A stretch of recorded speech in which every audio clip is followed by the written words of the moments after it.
Good evening, members, officers and members of the public.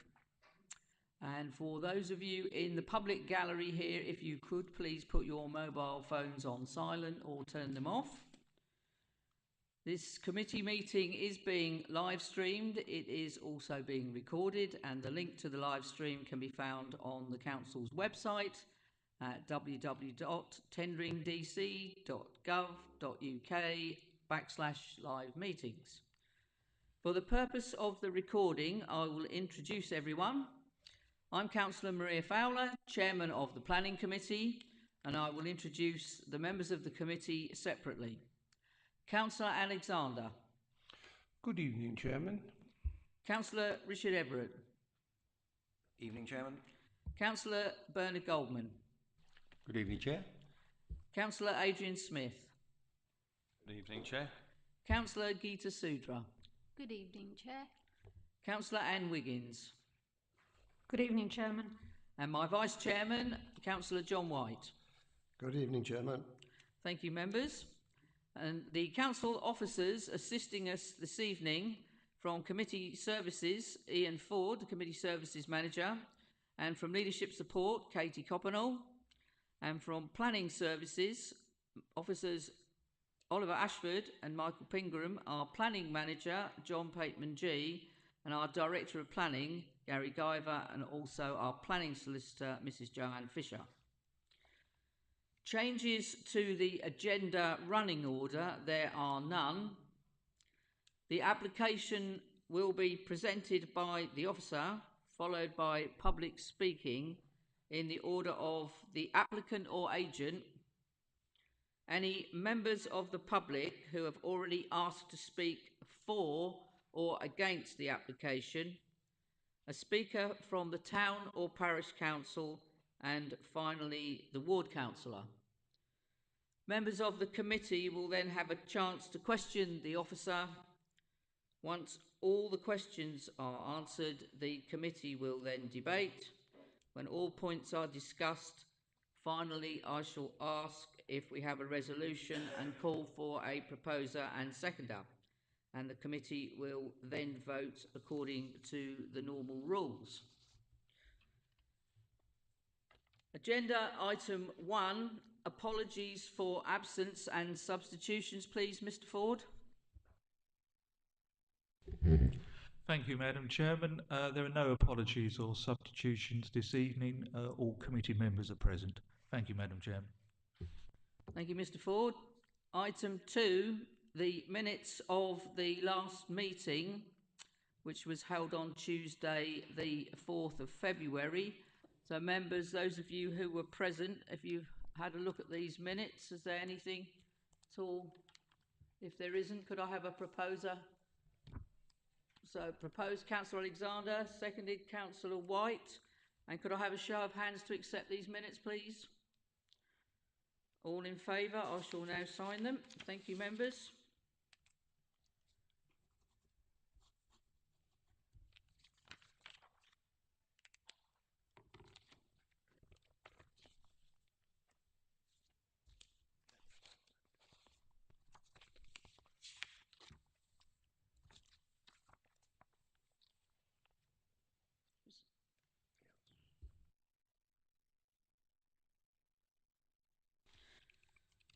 Item 3, declarations of interest. Are there any? Councillor Alexander. Thank you, Chair. I would like to make a declaration of interest on agenda item 24011890 full, which is the land at the rear of the car park on Carnarvon Road. I would like to retire at that point from the meeting, please.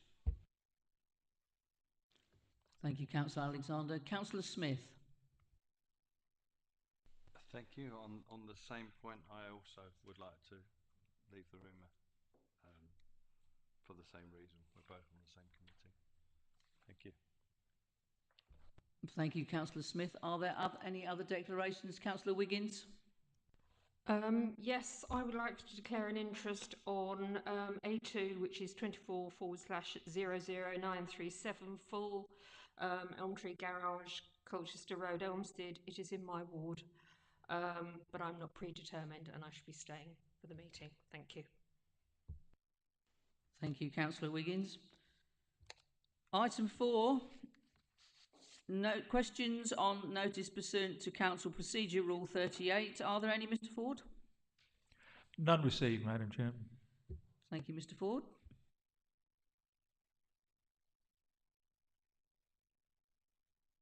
Item 5.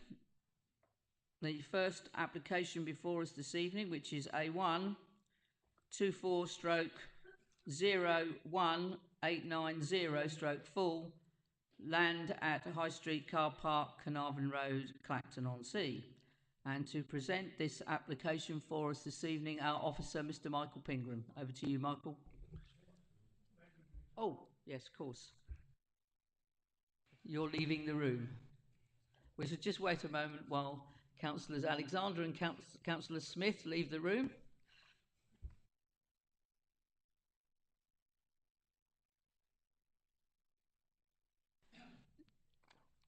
When you're ready, Mr. Pingram. Thank you, Chairman, and good evening, everybody. Yes, so this application is land at High Street Car Park, Carnarvon Road, so across the road from the Town Hall, which I'm sure everybody's familiar with.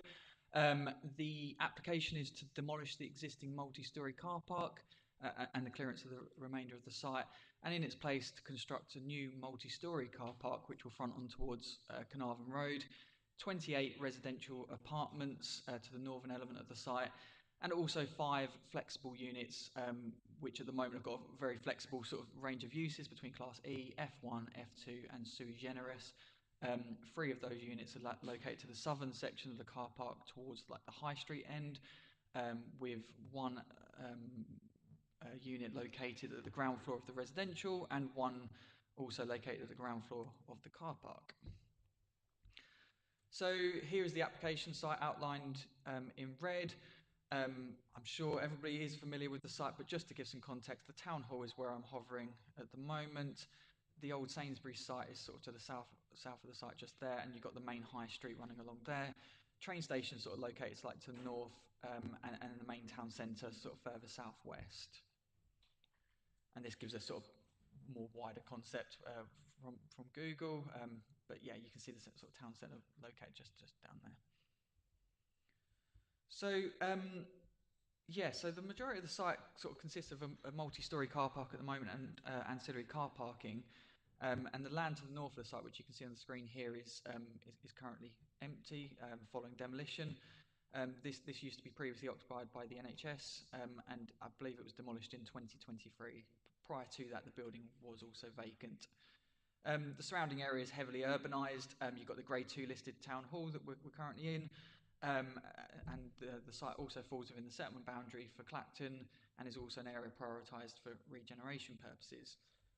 It's also worth noting that the site is adjacent to a conservation area that runs to the south of the site just here.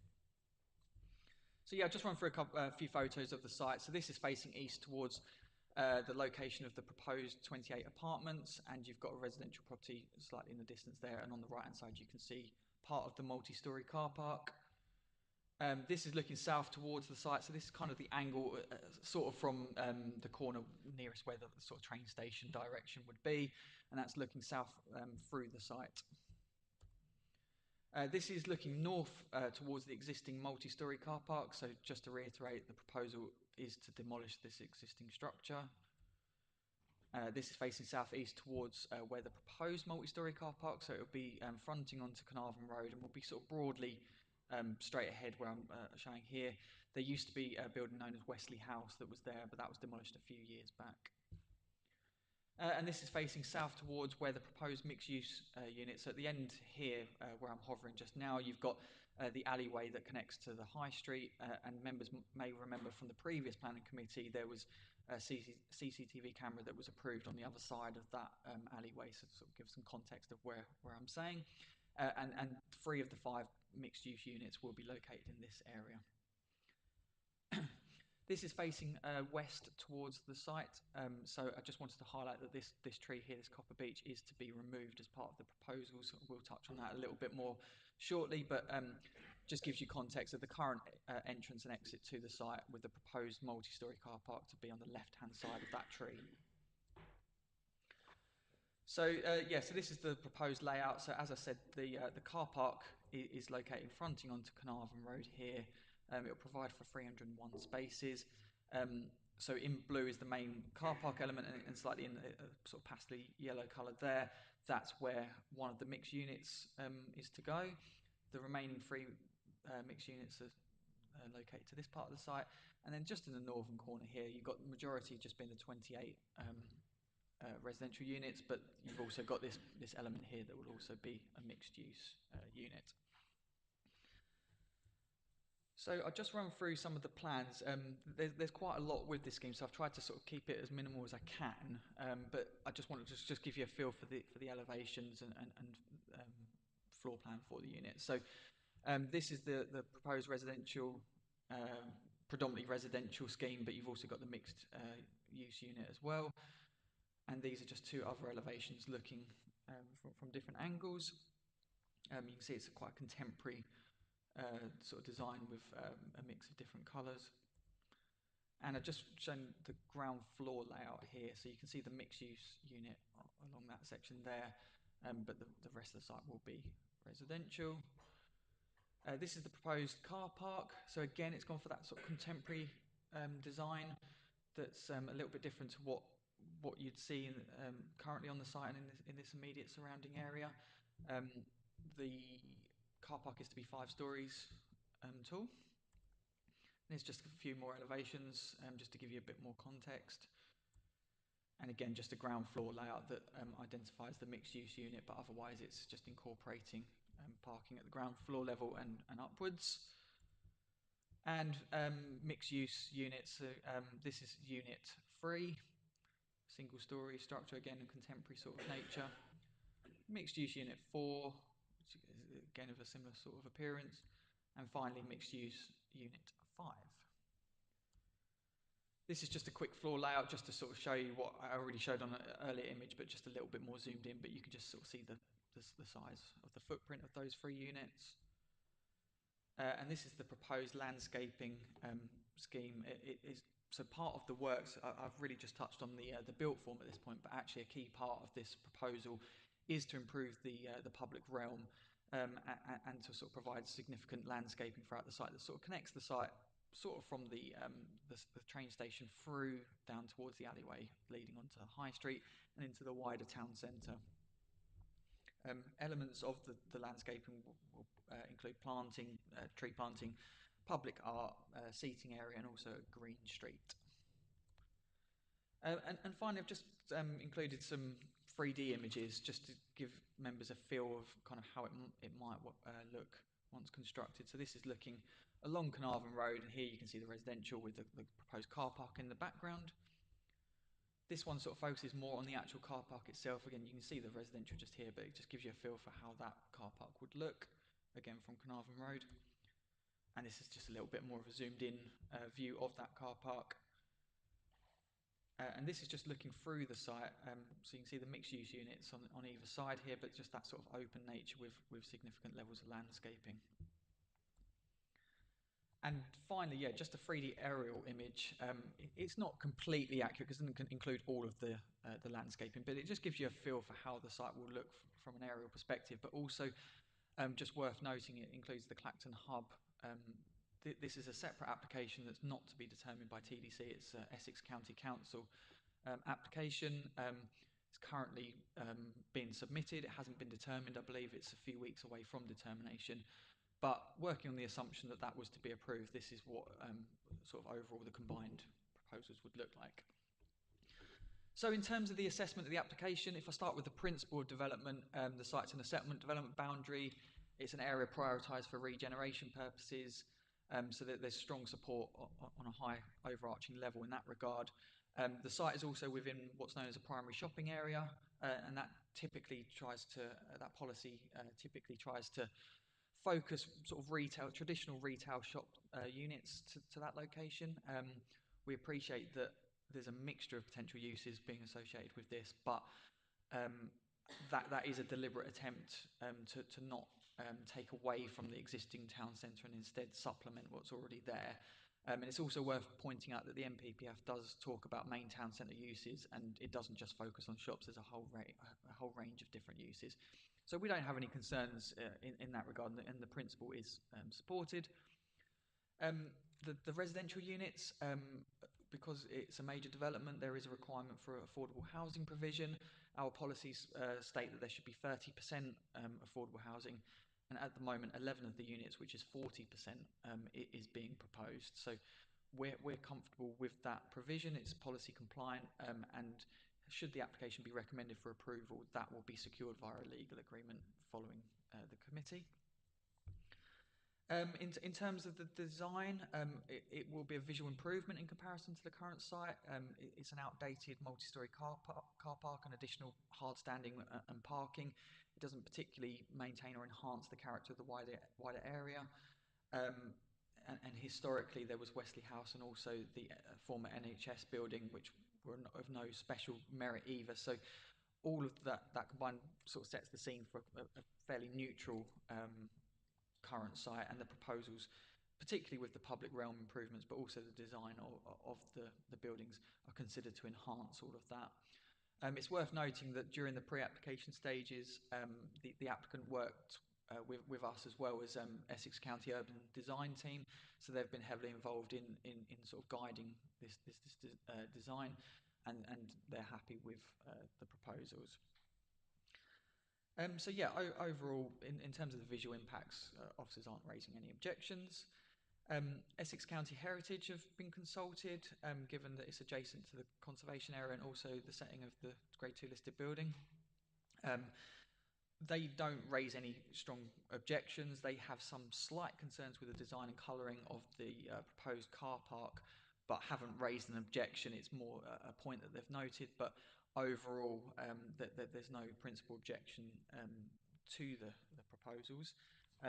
And overall, while officers sort of note those comments about the design of the car park, that they're aware that overall the wider scheme is an enhancement to what's there.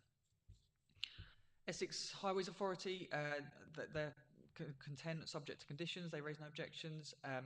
It's worth noting that the current parking provision is 300 spaces across the site, and the new multi-storey car park will be 301 spaces. So it's essentially a like-for-like scheme in that regard. There's also going to be 21 disabled parking spaces, 36 electric vehicle charging spaces, and also 64 cycle spaces. In terms of the residential units, there's 28, and there would be alongside the parking standards, there would be a requirement for 42 spaces. There's no direct spaces that are actually being proposed, but parking permits are going to be available to residents within the multi-storey car park. Given that, there's also cycle parking provision within the site. Given that the site's incredibly sustainable location in good walking distance to a number of amenities and shops and facilities. And also it's worth noting that all the units are 1 or 2 bedrooms and therefore are going to attract small individuals or couples, but certainly unlikely to be larger family units that would typically have a greater reliance for the private vehicle. So the combination of all of those factors mean that we're happy with the parking provision. In terms of neighbour impacts, it's not completely clear on this, but there's an existing residential use just next to where the proposed dwellings are, just where I'm hovering at the moment. It's inevitable there's going to be a degree of impact in terms of loss of light and the development appearing oppressive, but it is equally noted that there was a large building on this site of where the residential units are proposed historically. It's an active and busy car park with strong levels of vehicular movements on a day-to-day basis, so there's generally noise disturbances, and actually that will be more contained to this element of the site. It's also worth acknowledging that the current multi-storey car park sort of backs onto all of the properties along here. They are in commercial use as well as residential, but there are residential properties along here, and it is a sort of long-standing issue. in terms of sort of the disturbance that they face, but equally, I can imagine it's quite oppressive from their sort of garden areas, having the existing multi-storey car park right on the boundary. So that being relocated as far away from them as is possible with this site is a strong benefit for them. So overall, we're happy with the impact to neighbours. As I touched upon earlier, there's an existing copper beech tree sort of located just next to the entrance to the existing site that is to be removed. It is unfortunate and obviously not something that officers support, but unfortunately there's not really a way around. Without redesigning the whole scheme around that one tree, it's not going to be feasible because it falls within the footprint of this car park. So without a significant redesign, it wouldn't be feasible. So given that and the fact that there's significant landscaping being proposed, overall there is an improvement. So that loss of that tree is disappointing, but not something that really can be controlled. Essex SUDS currently have a holding objection against the proposal. It's on technical grounds and it is being worked upon by the applicant, but unfortunately we weren't able to resolve this ahead of tonight's meeting. And because of the existing and historic uses of the site and it all being fully hard-standing area, we felt as officers that it was acceptable to put this on as a condition and get those drainage details provided at a later stage and look to address that. We took a similar approach at the last planning committee for the car parking Dovercourt that I brought to you. So it's a similar proposal again, and I just didn't want to delay the application by a further month just on that point alone. Essex Ecology have been consulted. They are happy with the proposal. They've raised no objections, subject to conditions to secure mitigation measures and the submission of a biodiversity enhancement strategy. So yeah, overall, just to briefly summarise, the principal development is considered acceptable. The design, scale and layout equally acceptable. Some concerns were raised by Essex Heritage with regards to the car park design, but overall officers are happy that it will result in a visual enhancement to the area. There's a small loss to the amenities of number 39 Carnarvon Road, but overall the proposal is an enhancement to the amenities of the surrounding area.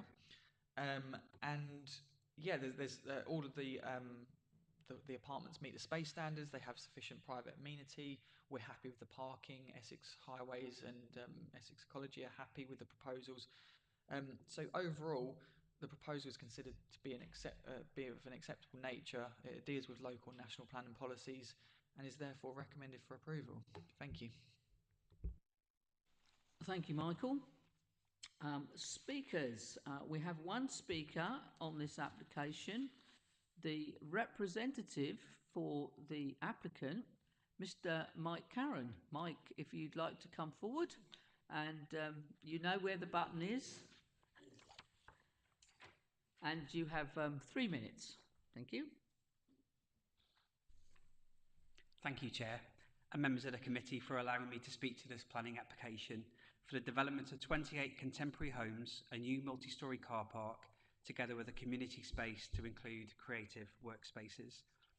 Following submission of a funding bid to round 2 of Government's Levelling Up programme, in January 2023, Tenon District Council was awarded over 19 million for this exciting project in Clacton-on-Sea as part of a wider programme of regeneration plan for the town. This Clacton Civic Quarter project aims to rejuvenate a key area of the town centre to deliver new homes, community facilities and improved public car parking facilities and, importantly, open space. The existing site forms a critical part of the functioning of Clacton-on-Sea's town centre, but it also has opportunity to be comprehensively rejuvenated, together with a wider set of plans and projects to kickstart a regenerated vision for an improved Clacton-on-Sea. The proposed development seeks to make use of a well-connected, previously developed, underused and partially vacant site, which is in a strategically important town centre location. The site does not sit in a conservation area and there are no listed buildings impacted. However, the location is in close proximity to Clacton Seafront Conservation Area and the Grade 2 listed Clacton Town Hall where we are, and forms part of their wider setting. The proposals will see the improvement of visitor infrastructure to support the town's economy through the provision of a high-quality modern car park, as well as part of a separate proposal being brought forward by Essex County Council. The wider project includes a new library to incorporate an adult community learning centre.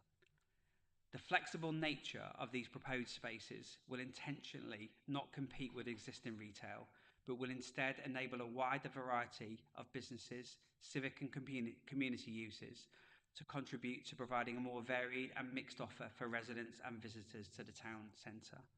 Many town centres, including Clacton, are experiencing significant changes in their previously retail-focused functions and require diversification to become more than just shopping destinations. Many of those town centre businesses are independent and owned by local people, and this project will support additional footfall and animation of a central part of the local economy.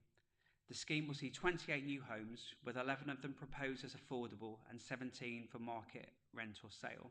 This exceeds the minimum 30% expected under planning policy, and the proposed residential units meet the nationally described spaces standard. This highly sustainable and energy efficient proposal incorporates high quality landscaping throughout the scheme, with a key emphasis on public realm and pedestrian paths. The proposals have been developed extensively through public consultation, as well as best design practice on the final choice of the mass, height and sighting 3 of minutes, the different Mr. elements Caron. allow high quality landscape in public spaces amenity. Thank you. Thank you very much. Mr. Pingram, is there anything that you'd like to come back on? Nothing further from me at this moment, Okay. Chairman. Thank you. Members, questions for the officer? Who'd like to start us off? Councillor Sudra. Thank you, Chair. Yeah, Michael, when we were at the site earlier on today, and I mentioned the project was brought to councillors some time ago, a fellow member, and I'm sure she won't mind me saying that it was Councillor Carrie Doyle that suggested some of the affordable housing be reserved for essential workers. So has that been taken into account, and can we guarantee anything for that? Thank you. So in terms of the submission of this application, there's no reference to there being essential workers. So that's not something that would be guaranteed as part of this application.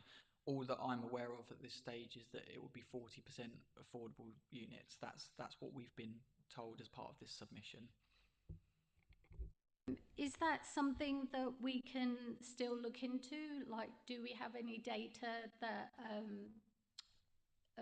you know, that there is an interest in this area, or can we encourage something like that where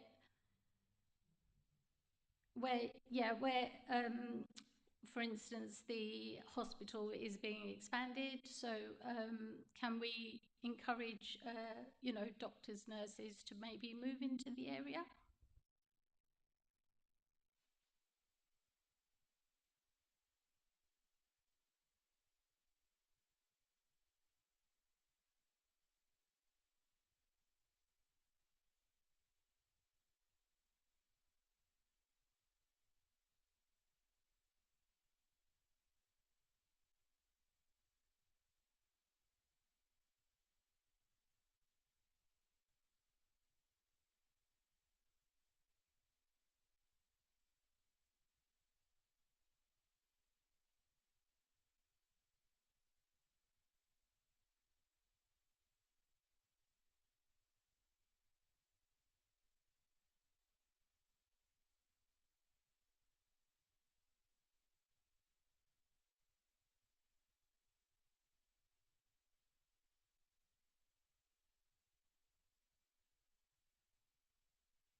Thank you for that information.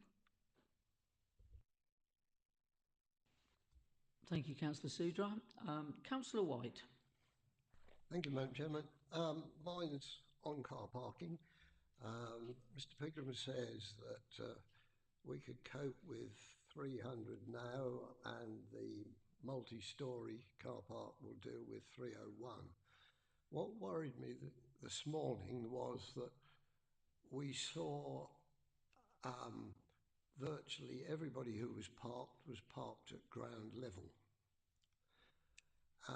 And the multi-storey was very nearly empty. So how are we going to be able to specify that the only parking on this site will be in the multi-storey area? I can see there's some nice open spaces, and as soon as they start to fill up, people are going to be dropping their car and say, well, I went to where I used to park and I want to park there now. It worries me. The overall number is just going to be the same, but at the present moment, people are tending to use the ground level parking before they use the multi-storey. I don't know quite how they can be persuaded that it's either the multi-storey or nothing. That's the problem. Mr. Pegram. Yeah, so I think the key point to sort of note here is that the remainder of the site will not be able to be parked upon it. It's not going to be accessible essentially for cars. So the only way they would future users of the site, the only way they would actually be able to park is via the multi-storey car park.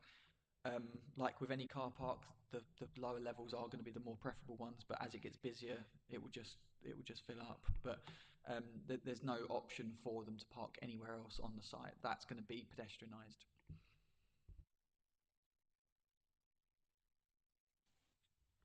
Councillor Everett. Thank you, Chairman. There is Japanese knotweed on the site. What provision have we made in conditions or otherwise to ensure that it is safely disposed of and does not cause a problem to the development? We haven't made any on the basis that the Environment Agency would be involved in that. You would need an environmental permit to move it off-site, and there are requirements to involve the Environment Agency legally for various treatment of the knotweed should it be found. It's not actually illegal to have knotweed on site, but it is illegal to allow it to spread from that site. So on that basis, it would be outside of your authority and within the Environmental Agency's own powers of prosecution as indeed necessary. So you say that's nothing to do with us as planners. We can't control that at all in any way? To control it means failing one of the tests of planning conditions, which is that you are unnecessarily burdening the development where other legislation is in place.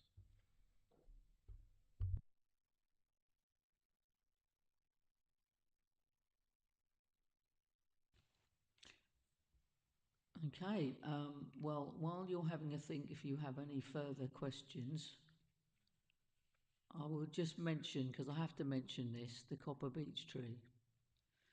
It is a terrible shame. It is a shame, but however, I understand. There it is. I mean, I understand that you know, it's a lovely tree, and I'm sure that when it's in leaf, it looks absolutely gorgeous. But it is a shame. But I understand why that has to. It has to go. I do hope that those who love trees will understand that. I'm sure they will. And I think this looks like an excellent scheme, and I certainly will be supporting it. Further questions? Councillor Wiggins? Yes, we spoke this morning about the height of the car park. The new car park, I believe, is 5 stories high. The present car park is 3 stories high, and how it would potentially impact on the buildings around, please. Thank you. Yes, so you're right. It is 5 stories high. It will measure 16.8 metres in height. We discussed on site earlier today the properties across the road along Carnarvon Road. They measure, we believe, somewhere between 10.5 and 12 metres in height. So to give a bit of context to the size of the structure.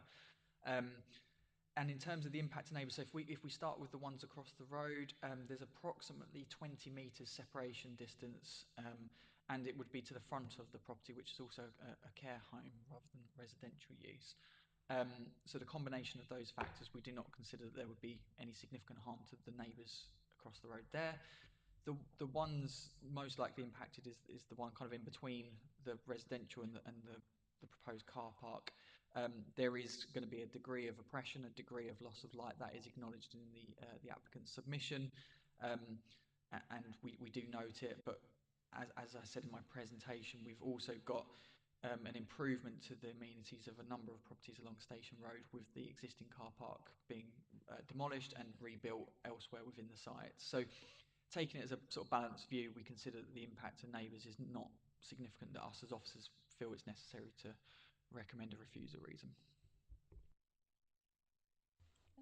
Thank you. Sorry, thank you, Chair. Just a bit of clarification for the little land there. Is that going to still be car park, or is it going to form part of the hub, or just landscaping? Yeah, I think on this image here, it's not clear. I believe it's just like a landscaping and a small seating area that's going to act like a focal point between the, as you're sort of coming to the site from the train station. But it's certainly not going to be parking. It's just like landscaping / seating area, which is broadly what it is at the moment anyway. Thank you, Councillor Sudra. Councillor Everett. Thank you. Essex Ecology have said that they don't have any objection. Who did the study for the council, please? That was also Essex County Council Place Services, yeah. It's worth pointing out that we had pre-application discussions, and while our advice was to avoid this potential issue that it could present, that it's been clarified within their comments that two separate teams, completely entirely separate from each other, have worked on this. So one team has worked on preparing the preliminary ecological appraisal, and a separate team has separately reviewed that submission and provided comments. So you're satisfied that there's no conflict of interest there? Correct. Councillor White. Thank you, Madam Chairman. Still harping on, or carping on, about the car park.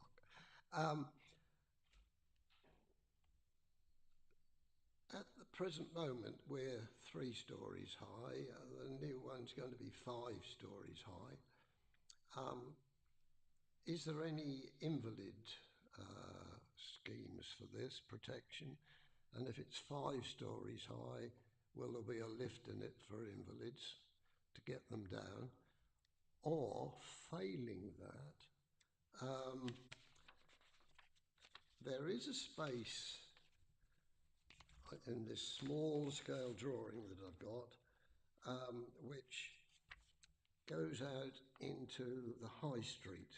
That's the footpath, and we at the last meeting approved a camera just at the end of it.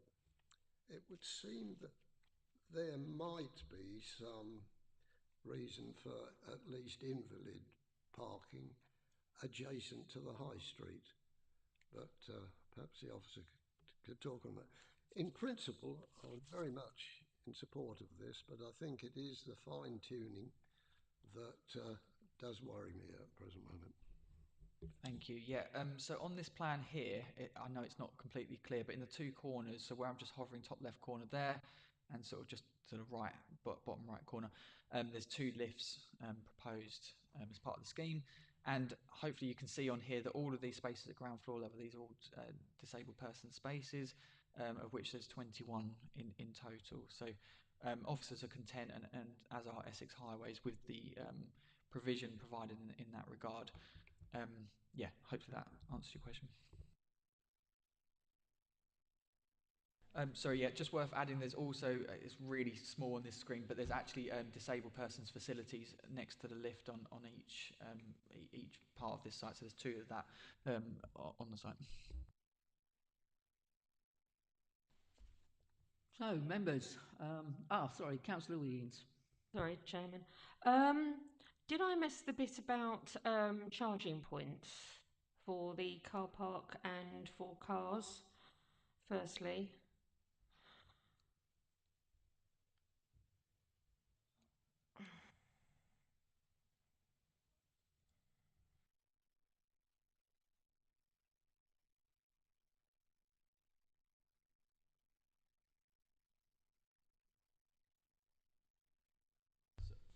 There we will find it. No, sorry, I've got it. It's 30, yeah, there's 36. I knew there was 36. I just couldn't find it, but it's 36 EV charging points that we have.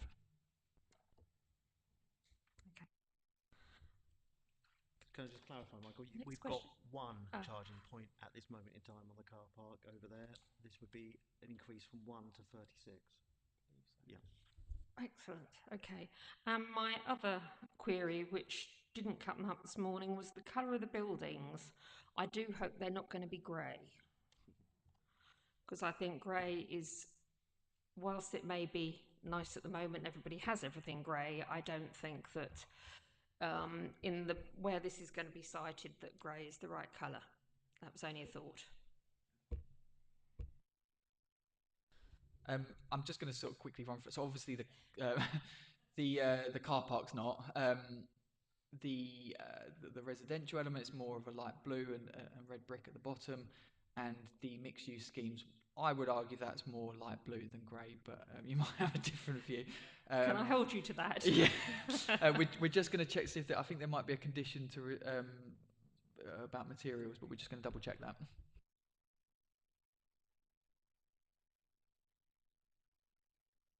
Yeah, condition 10 actually is going to secure those details at a later stage anyway.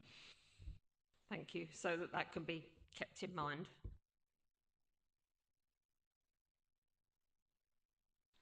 Okay, so if there are no further questions, I think we've kind of gone into, or we are into the debate now.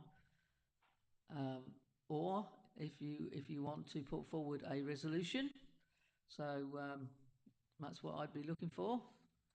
Proposal. Councillor Goldman. Thank you, Chair.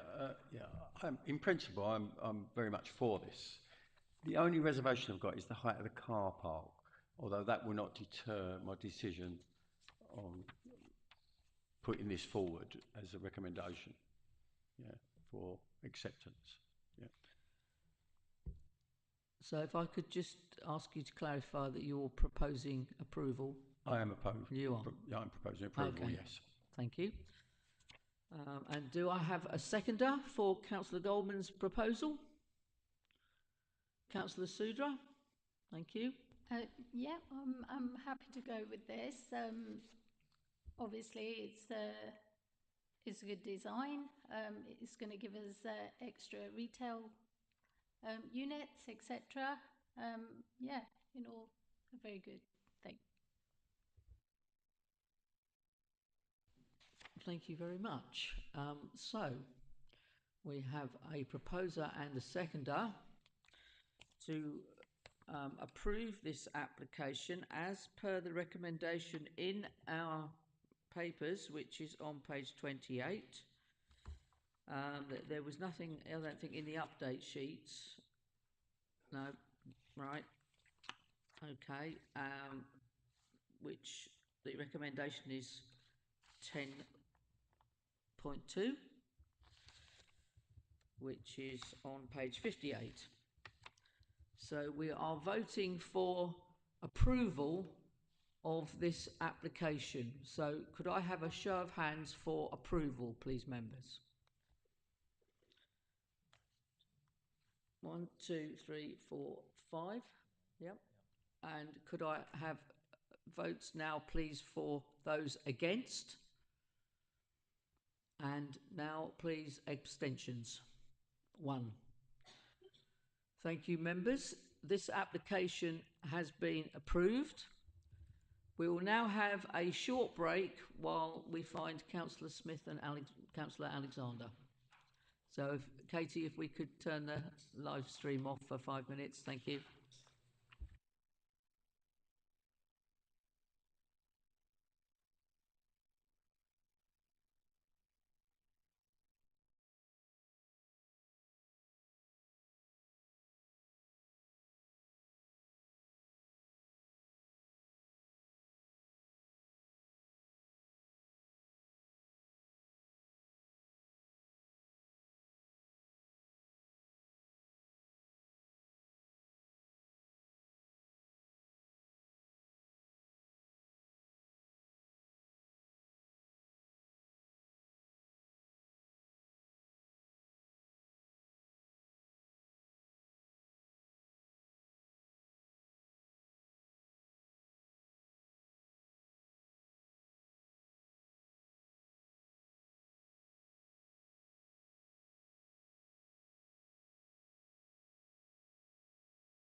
Right, welcome back, everyone. Welcome back to Councillors Alexander and Councillor Smith. We are now on item 6 of the agenda, which is A2 24/0937/4 Elm Tree Garage, Colchester Road, Elmstead. And to present this application for us, Mr. Oliver Ashford. Over to you, Oliver. Good evening, Chair. Good evening, members. The application before you is for the demolition of existing buildings, removal of existing canopy, pump islands and underground tanks, the construction of a new sales building with food-to-go offer and ATM, installation of a new canopy, pump islands and forecourt, the installation of 2 new 60 kilolitre underground fuel tanks, creation of a new electric vehicle charging hub and associated infrastructure, jet wash bays and associated plant room, bin store, car parking and car care facilities, and all associated works at the existing Elm Tree Garage, Colchester Road in Elmstead.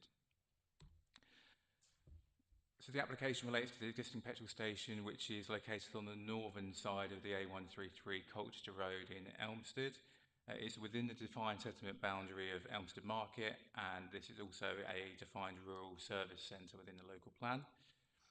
The site is accessed from the south with 2 access points.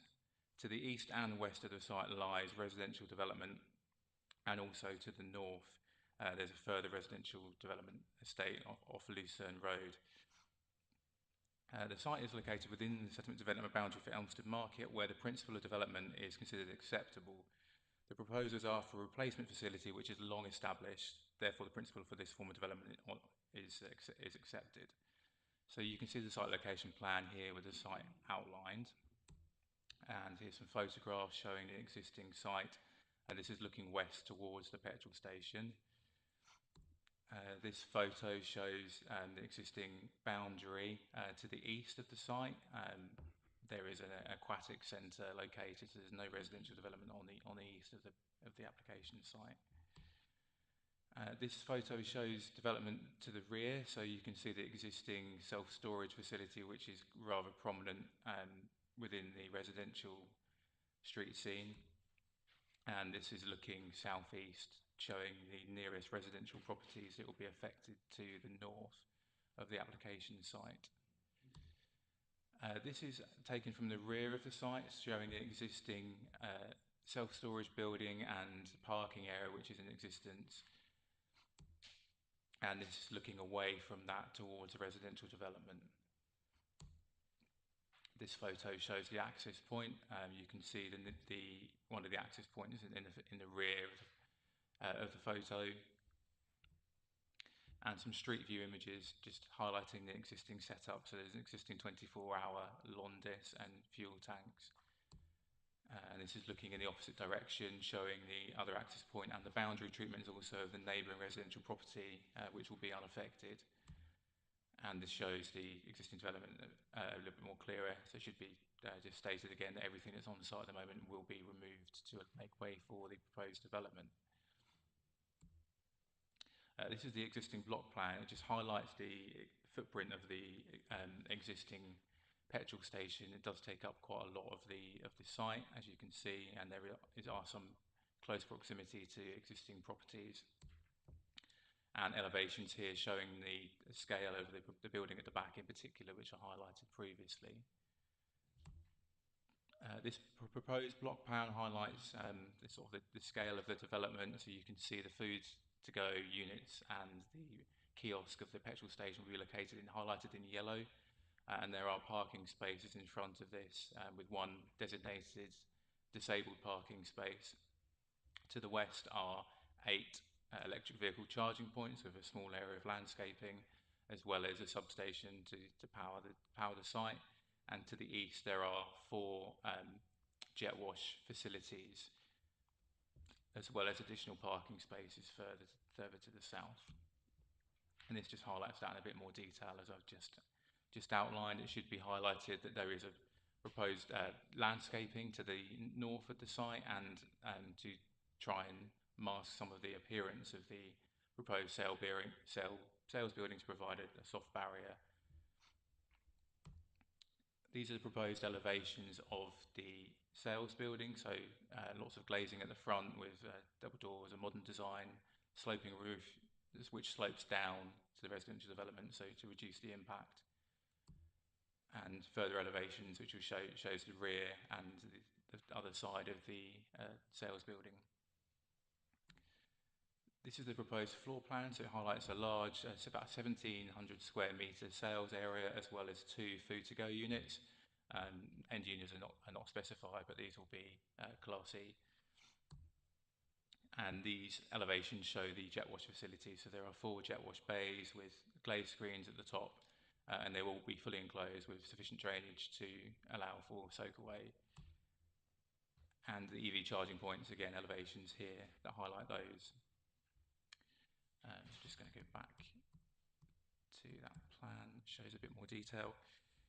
So just to run through the assessment of the application and further, so I highlighted previously that principal development is already accepted.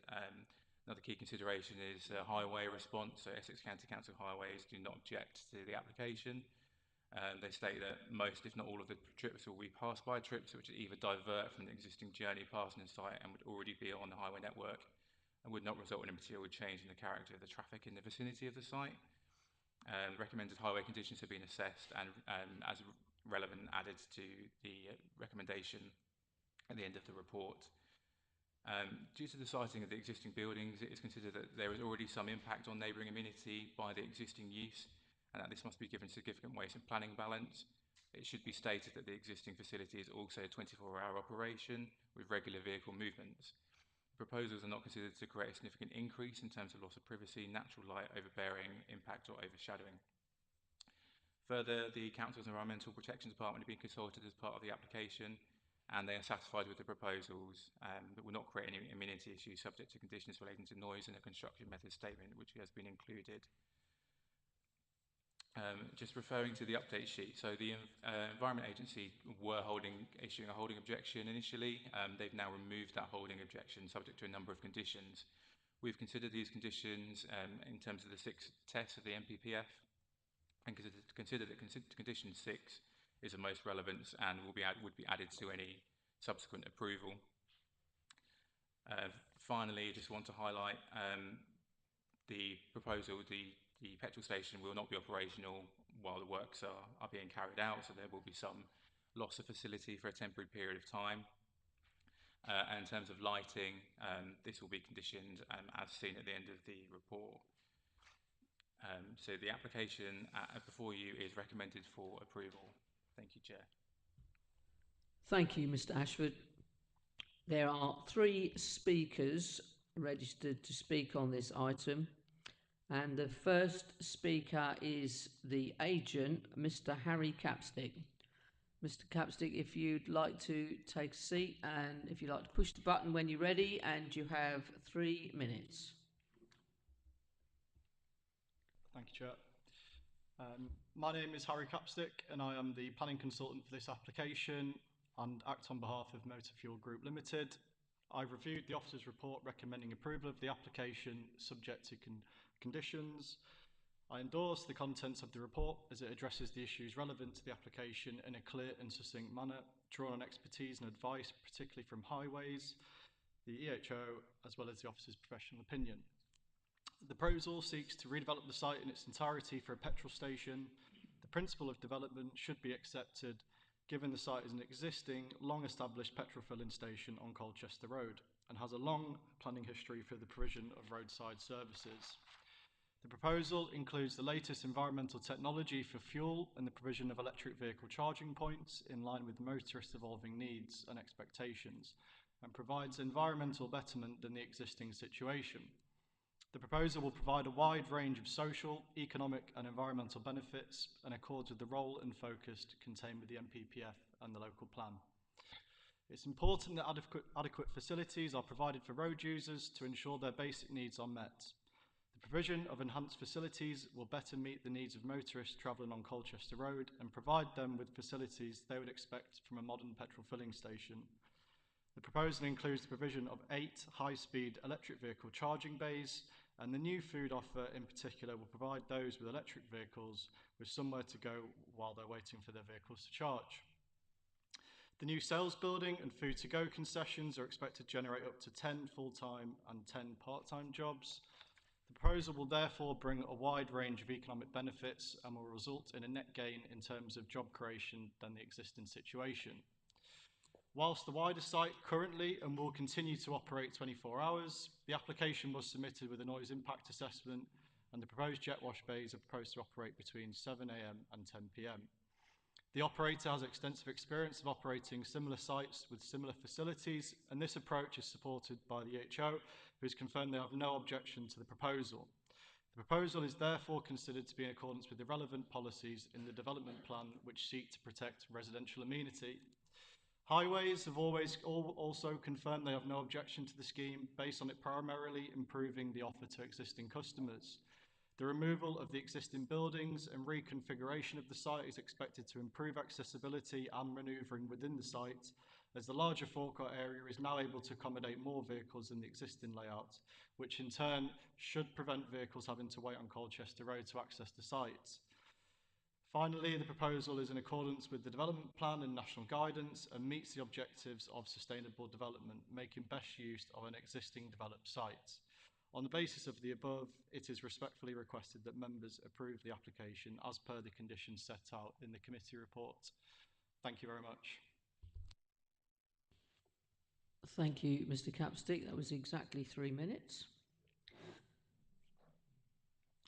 And the next speaker we have registered is a member of the public speaking against the application, Mr. Luke Worsfold. Mr. Worsfold, if you'd like to take a seat, and when you're ready, if you push the button in the middle and the red light comes on, you have 3 minutes.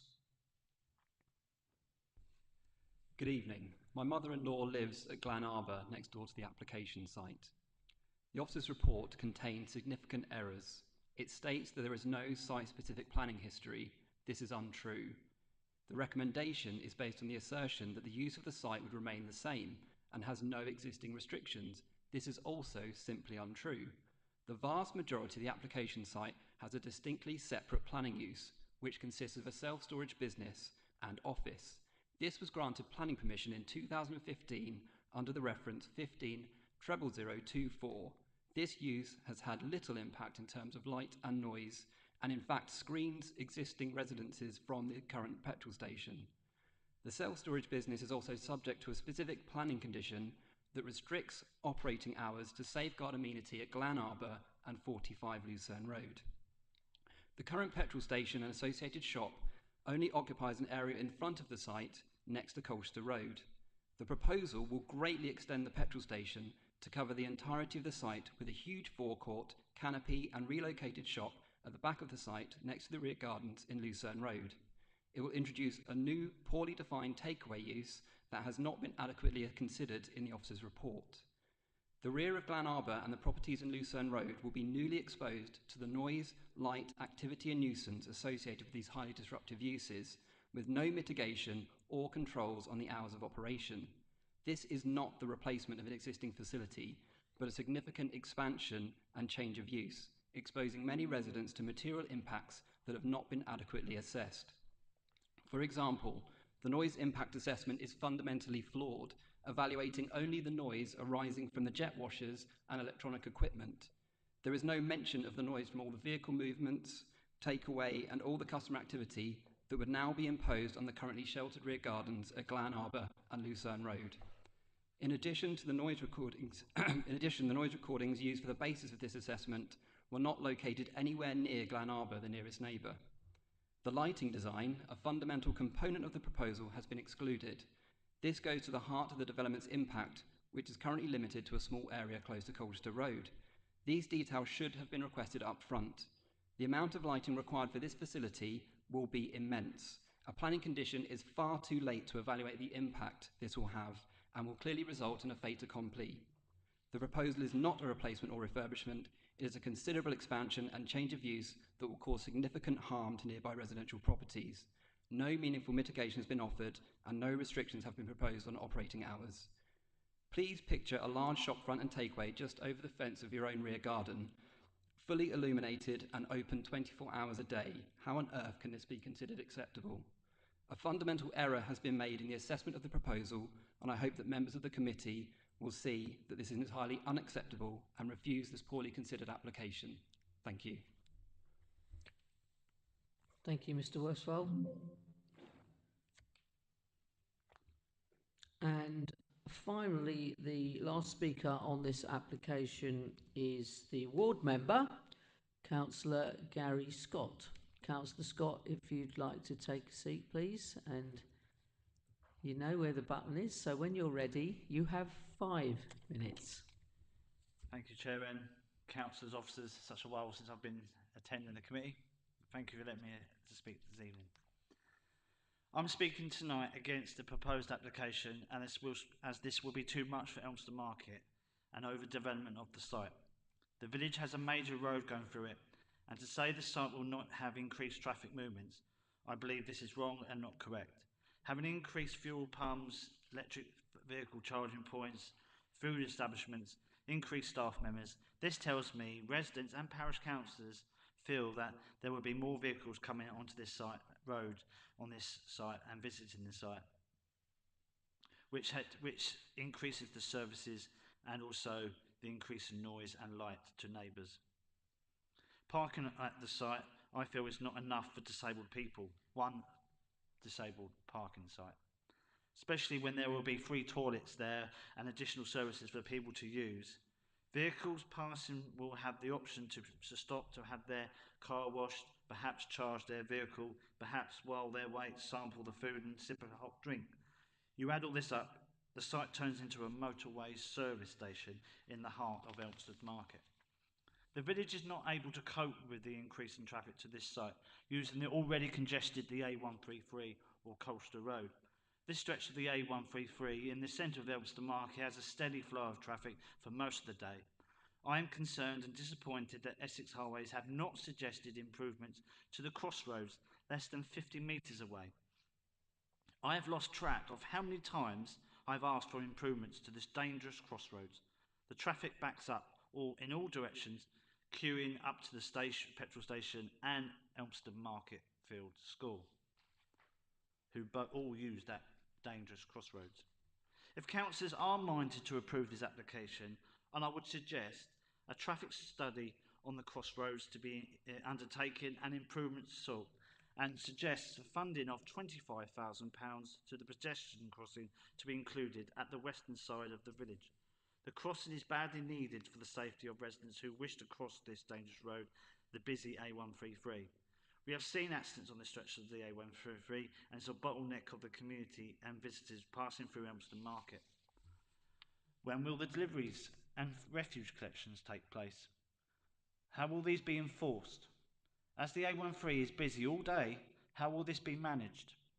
As the site will have more facilities, this surely means more deliveries and traffic movements on and off the site. I'm surprised there is no provision for parking for two-wheeled vehicles, i.e. motorbikes and bicycles. I feel there should be a facility for securing cycles and motorbikes while they are using the services available, especially when we are a tourist district. This small, reliable service station serves the community very well in Elmsted Market. However, the village folk feel changing it to a motorway-style service station in an already congested community is too much. Please do consider the comments made by the Environment Agency as the surface water and affecting on the water courses. In the rural communities, well water is still being used. There is flooding areas on the A133, close to the crossroads and the service station, which needs to be considered. Councillors, please do also consider the comments made by the Parish Council in the report and those on the additional sheet. They are concerned with the additional traffic and congestion in the centre of the village and road safety measures, like the crossing further up the road. All these highway suggestions in the report on pages 81, so do please look at that. And the lights, with 24-hour provision and more people using that services in terms of charging their cars, washing their cars, using the services to buy food, drink, and buying anything else in the shop. That means more lights. That means the people that back onto Lucerne Road and the properties opposite and either side are going to be overdone by the extreme amounts of light throughout the day, 24 hours a day. And it really is concerning that residents feel that they're going to be blighted by this ray of light that's going to be even brighter. So please refuse the application. Thank you. Thank you, Councillor Scott. Mr. Ashford, is there anything that you'd like, Mr. Pateman G, is there anything you'd like to come back on? Thank you. Just a couple of things. I think there's some sort of confusion in respect to the planning history, and I think I do need to add an apology. The planning history section is missing from the report, so I do apologise that is not within the report itself. To clarify, there is planning history in respect to this site in terms of 2015. It was mentioned, yes, change of use was given from a car showroom to storage for part of the site. Effectively, though, this application remains exactly as proposed before you. Your report obviously details that this is a mixed use of office, storage, sales, forecourt, as taken as a totality. And of course, that is clearly what the application is for. In terms of the application forms, they've also outlined that this was for B8 storage use, as well as petrol station and so forth. So altogether, there is a multitude of uses on this site at the moment, and this proposal is to it does expand the forecourt side of the site and is essentially regenerating the entirety of the site to form the proposal as you have seen on the plans. But I do apologise for the neglect in respect of the planning history. Having just reviewed it again, it is missing. So if that is added to confusion, I do apologise. Thank you, Mr. Pateman G. Okay, questions now for the officer, and first on my list is Councillor White. Thank you very much, Madam Chairman. I'm speaking now on the addition sheet that we got this evening, where the Environment Agency have sent in some extra points, cancelling, as I read it, their objection. So, but cancelling their objection and putting in 6 conditions. But reading the officer's response, they recommend that condition 6 should be carried forward, but the other 5 don't meet the tests. Now, I'm a little bit worried about that, given that Environment Agency were objecting, then they have suggested a way of overcoming their own objection, but then we seem to be going to recommend ignoring 5 out of the 6 points that they wanted to put in. That worried me a bit, especially as we've only this moment tonight have received this information, so perhaps Mr. Ashford could comment on that. Yes, so ultimately my recommendation to the officer was to only accept 1 out of the 6. What it comes down to is, how can I put this? The planning authority has a specific role in respect to dealing with the planning interests, and this may be a recurring theme for this meeting, but it is not the planning authority's role to duplicate or be similar to other legislation that is out there. Without being too nasty, the ultimate problem is that some organisations are recommending conditions that means that we would have to serve breach of condition notices and so forth under our powers, when indeed those powers already exist elsewhere under other regimes. And in this case, part of what is suggested on this form is already controlled by the Petroleum Enforcement Authority, Permits, Environment Agency, under their own powers already available. And therefore we would be duplicating, and therefore it fails the test of conditions to be not necessary, some parts of those conditions are set out. I'm more than happy to put them down as informatives as necessary in respect to this, but and if members so wished for us to put them on as conditions, we can, but my recommendation is that they are, in effect, duplication of existing legislation already out there that can be invoked if necessary. We also have to take into account that this is an existing petrol station in part. It already has various contamination controls that they have to abide by and would continue to abide by. Ultimately, the proposal would then have to also abide by modern building regulations. That again is another separate regime of control that is within the control of the council. Combining all that together, that is why we have considered not imposing those, but I am happy to consider imposing them if it causes concern for members. Thank you, Mr. Pateman. Councillor White? Thank you. Yeah, okay. Councillor Smith? Thank you, Chair. Do you mind if I ask three quick questions? So the first one being, if Councillor Scott hadn't called this in, would we be here tonight? I don't think so. It would fall under our delegation arrangements as set out in your constitution, so I don't think there would be a reason, but I think the answer is no, but you caught me off guard there. No, in theory, no. And Councillor Scott mentioned about cycles. Isn't there parking for cycles? Isn't that in page 71? Doesn't that say that it will be provided for bicycles? I didn't quite understand the cycle-powered two-wheeler parking. I didn't really. Can we check that in terms of motorcycle as parking, and we'll come back to you in a moment. Right, and the last one, the artificial light that seems to be causing concerns. I assume that new lighting is more of a dimmed down LED bulb, is it? We have included a lighting condition as part of any approval, so those details could be agreed at that point should the application be recommended for approval. Okay, thank you. Thank you, Councillor Smith. Councillor Everett, then Councillor Wiggins, then Councillor Goldman. Correct me if I'm wrong, but I don't think there's any access coming from Dale Close into the site, is there? So there wouldn't be any chance of people walking through the site to gain access to the main road?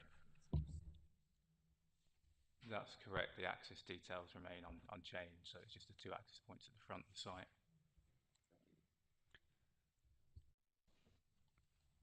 Councillor Wiggins. Firstly, the noise. I mean, at the moment, the noise comes out of the front, so just the front, because you get the cars going in to the petrol station area. I don't think that compared with what there's going to be in future, it's going to be potentially the whole site is going to be quite noisy. That's my opinion, and I mean then it's going to affect far more people than say just the people on the side and the people on the back. The car washing facilities, I can't remember whether there's a time when they're not going to be used, because I think that car washing facilities are going to be quite noisy, aren't they? The EV charging points aren't going to be noisy, but I think the car washing facilities are, and how near they are to the property next door. You know, how much space there is between them and the property next door. And I know that Mr. Pateman G is probably going to shoot me down because it's something that I always say because I don't understand, is the fact that, this is going to be something a lot more, and it seems a shame with the A1331 coming and the new garden communities coming that the garage couldn't be built nearer to that rather than where it is, because the next, as far as I'm aware, the next garage that sells petrol, diesel, whatever, is at the Hythe on Grinstead Road. So actually, I think there are going to be an awful lot more cars coming through Elmstead to use that. And despite your pictures earlier of no cars on the 133, they must have had a very, very good day. Thank you.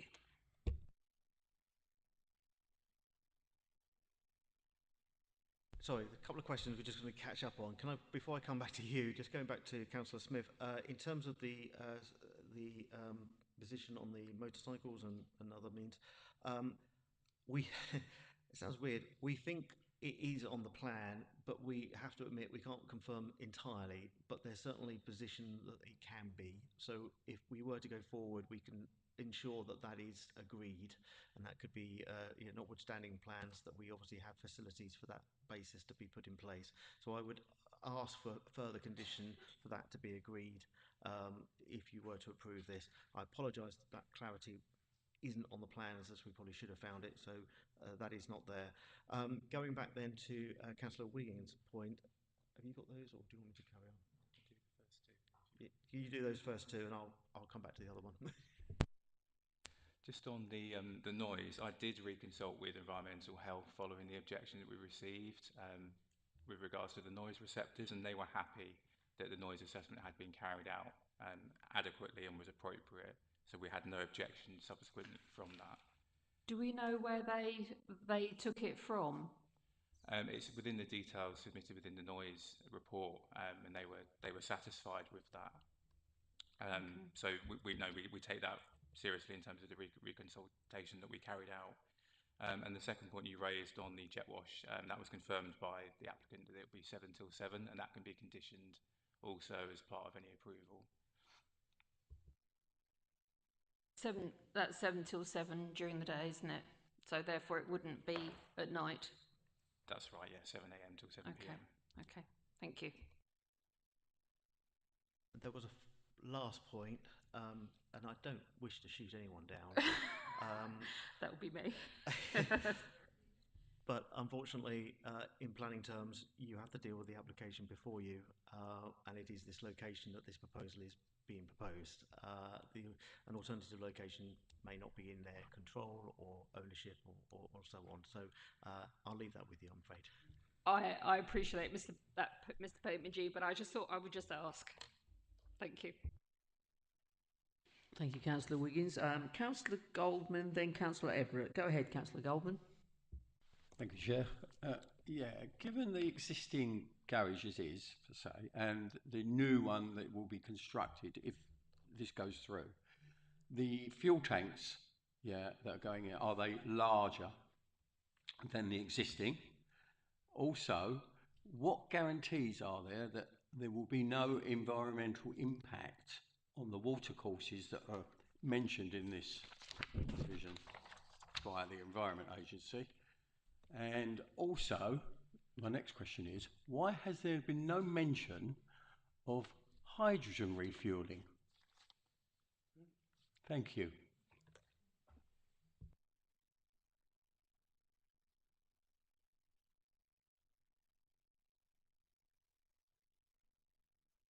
I understand they are slightly larger, but we'll find the exact difference for you in a moment.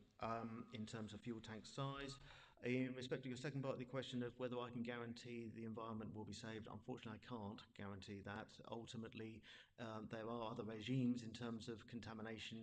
There are prosecution powers against people contaminating land and allowing contaminants to go into the watercourse.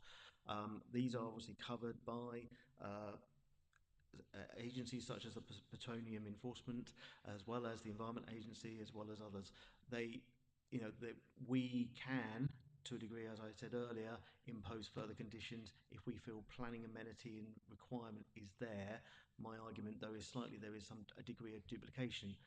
There is a degree of duplication with various conditions that we use in any event. We cover quite a few environmental ones that are duplication of the Wildlife Act, for example, and we also cover duplications of other conditions as well sometimes in terms of highways. like I said, I'm happy to introduce all 6 recommendations as conditions as set out on those papers. If that would give members the reassurance, that is their decision. And finally, your last point about hydrogen. I think we're into a wider debate in respect of what is the future of the fueling industry of our vehicles that we drive. I have no answer to that at all.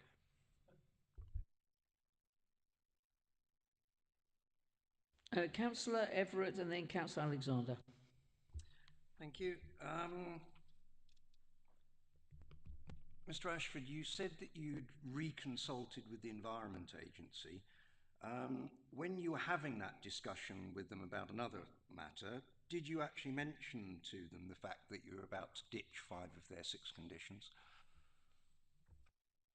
That only came in yesterday, so the answer is no. We haven't gone back to them on that. So, in their letter here, or in their conditions here, they say that they asked to be consulted on the details submitted for approval to your authority to discharge these conditions and on any subsequent amendments and alterations. Have you done so?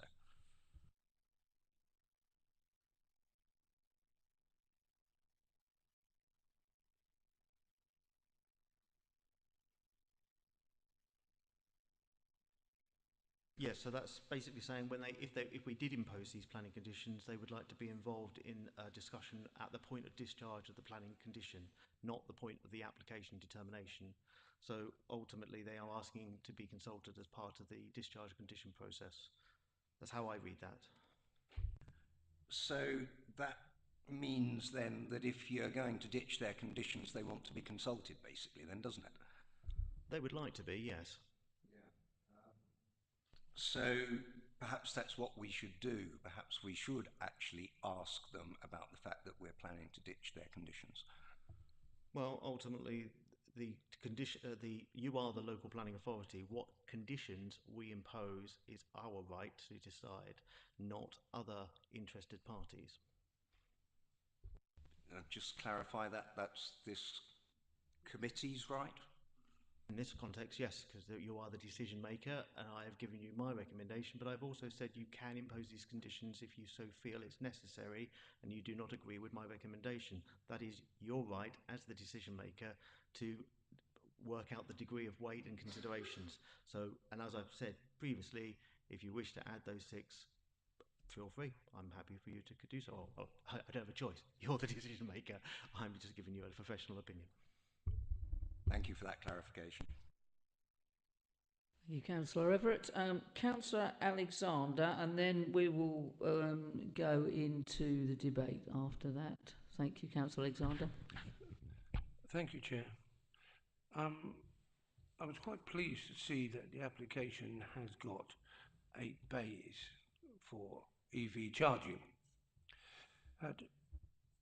Looking, as I did today, when we returned home from site visit, I was quite taken back at the amount of time that EV charging actually takes place. It's not something you pop in and get 50 litres of fuel and drive out, a speedy operation, because if most vehicles range between 60 or 50 and 100 kilowatts. If you have a larger vehicle, that kilowattage can obviously increase dramatically, which also indicates that your timing to charge. Local people wouldn't use that because they would live locally. Where do the people go while they're waiting for their 40-minute or 1 hour? Where do they go at that particular time? Because EV charging is very difficult to find.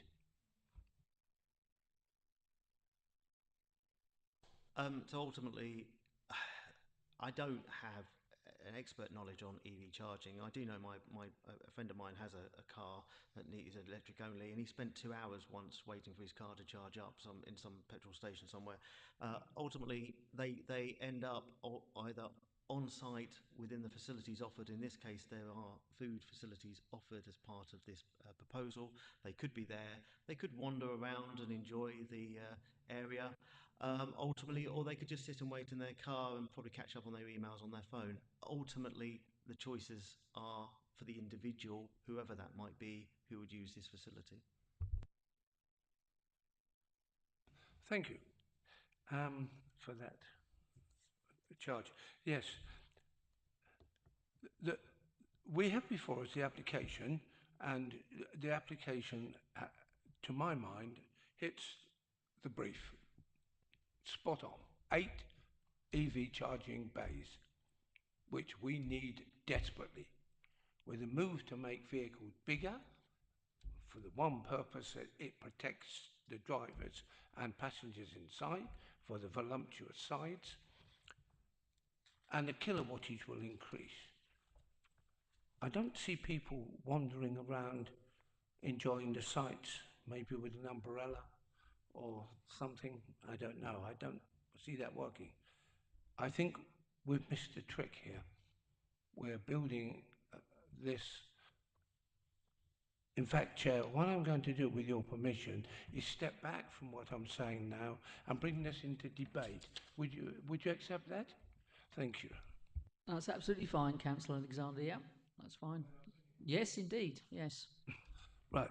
I don't think it's fair on the officers for me to ask these questions, because I simply don't think you have the answer, and that's not fair on yourselves. I'm really, as I said, I cannot emphasize long enough. My daughter got in deep trouble with an electric car on the A12, and Daddy had to run out and help quick. She was really distressed. So there is a downside to this revolution, Chair, at this moment in time. I want to see this work for many different reasons. Purity of air pollution alone. So the idea of this is excellent, but I don't see anything contained within this that looks for the comfort of those who would be charging this. And what are we going to do with them? Are we going to have people just wandering around amongst the vehicles that are going to be coming in and out? Are they going to walk around the shop for 2 hours, 3 hours? It doesn't. I think with the coming of the garden community, I think that we've definitely missed a very important trick here, and I don't have enough information to be able to give a balanced view at this moment in time. And I would like to have more information of what's going to happen with the revolution of EV charging.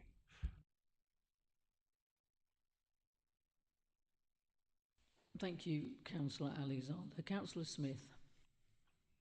Sorry, if I might, I probably know a little bit about it, not a huge amount, but EV charging is much faster. So in the past, it was 40 minutes an hour, and now it's sped up incredibly. So it could be up to 15 minutes, 10 minutes, and it depends on how things are going in the future. So, Councillor Smith, sorry to interrupt you, but you're quite a distance away from your microphone. I apologise. And so what you're saying would not be necessarily picked up. So my understanding is that the chargers are much more rapid than Councillor was saying, and that it's probably not a planning consideration anyway, is my thought process. But I could. Isn't that down to whether people decide to go there or not? Mr. Pateman G, I'll let you come in, then we'll come back to Councillor Alexander. Sorry, the only reason I picked my ears up there was it's not a planning consideration. Strangely enough, it probably is a planning consideration in one context, which is the turnover of vehicles obviously would result in the traffic aspects, material traffic aspects to this proposal. So, of course, if they're sitting there for, I said 2 hours, but that was some time ago with my friend, so please don't use that as a red herring, but whatever time frame these take. The trouble is when a car comes into this, you don't know if it's half charged up or completely about to, stop. They're going to have varying times. It's not necessarily dependent on the the ability of the charger and how fast it works, and therefore taking a car from nothing to fully charged and getting it out to the door. What is that turnover time? Of course, some people aren't going to be there all filling up their car completely. They might only fill it halfway in terms of the charge amount and then go wherever they need to go. It would be very difficult to judge, I would suggest, the amount of charge or petrol or whatever it might be that people will go there for and the time that will take, because it varies greatly, and I would suspect there's no real study on this yet either. So it's difficult, but it is material in the fact it will probably adjust how quick cars come in and out, but of course everybody's individual needs of what they want is going to be very different. So it's a difficult conversation, but certainly we don't have the answers in terms of that expertise to provide you the answers, and I would further suggest it's not probably should be given so much weight in the planning matters that are before you. Thank you, Mr. Bateman G. Councillor Alexander. Thank you, Chair, for allowing me to return. Number one, I lean immediately towards the officer naturally on this, because quite frankly, I have no idea what I'm talking about. This information I got came from the official site from one, the RAC, who are very active in seeing this. So, Chair, I haven't made these figures up. These figures are what I've been told, that it can take up to 30 minutes on this supercharge, and the size of the vehicle counts. All I'm interested in, and I do believe it's material to where we are now within this planning application, is what will happen if 8 bays are full, and I can see it, because wherever you go you can't get electric charging anywhere. They are rare commodities. And if there is full, where do the vehicles go while they're waiting? And what do you do with the people? I didn't think that was unreasonable. And if it can't be answered at this point, we'll let it rest, because it doesn't actually alter the application. But I'm just merely looking at the bigger picture and the future.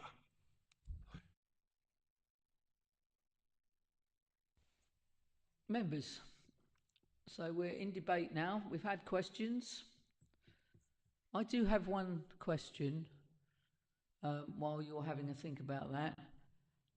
Do we know how long that site has been a petrol station? Going back to our earlier discussion, it's only part of the site has been a petrol station for a long time, and obviously part had a change of use as well. The answer is I don't know. I mean, it's been there as long as I can remember, so that's 50 years. I think I first saw that as a petrol station when I was about 10, so it's been there a very long time. Yep, okay.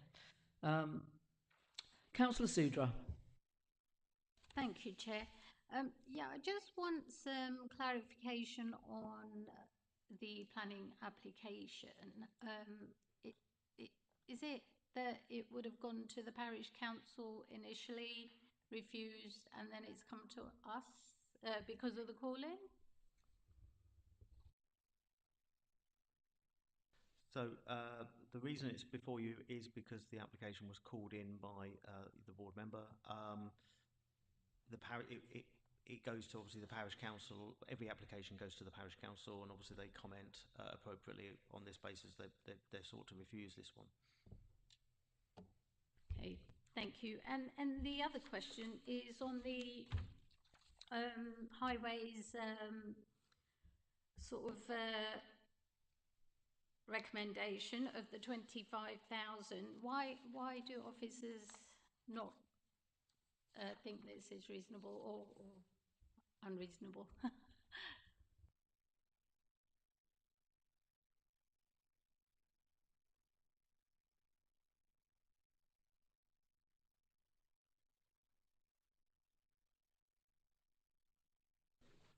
So in respect of that position,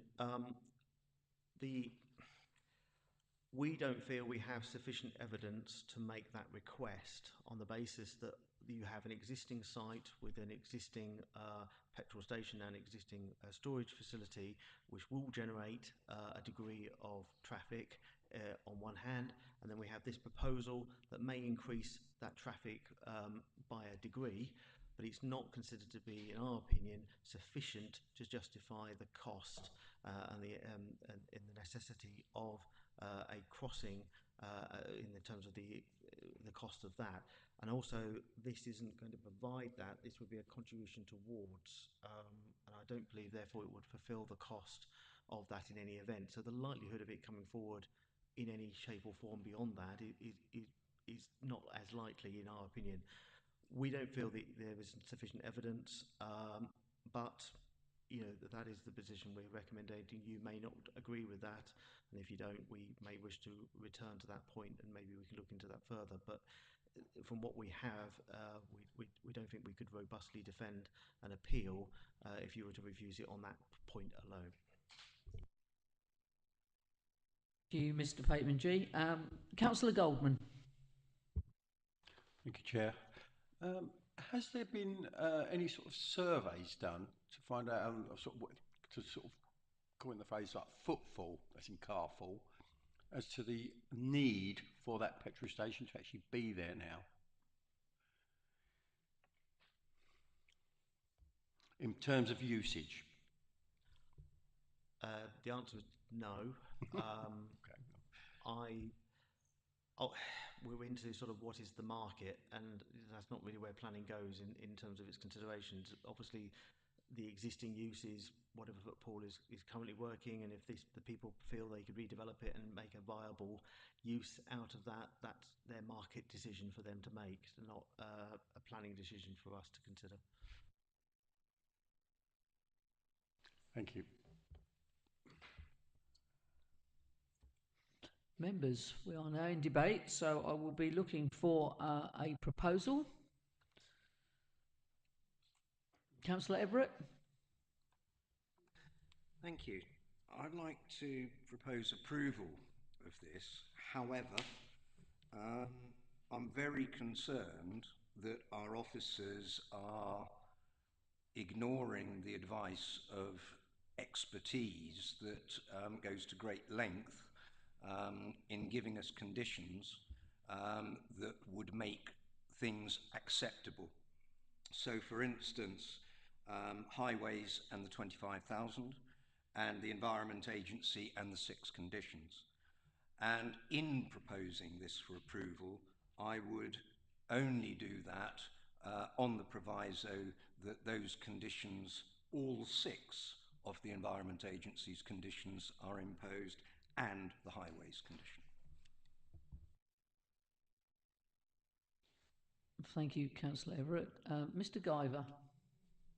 Thank you. Just a very quick point. I just want to make it clear that it isn't the case that the advice has been ignored by the officers, but the advice has been considered against the tests in terms of conditions.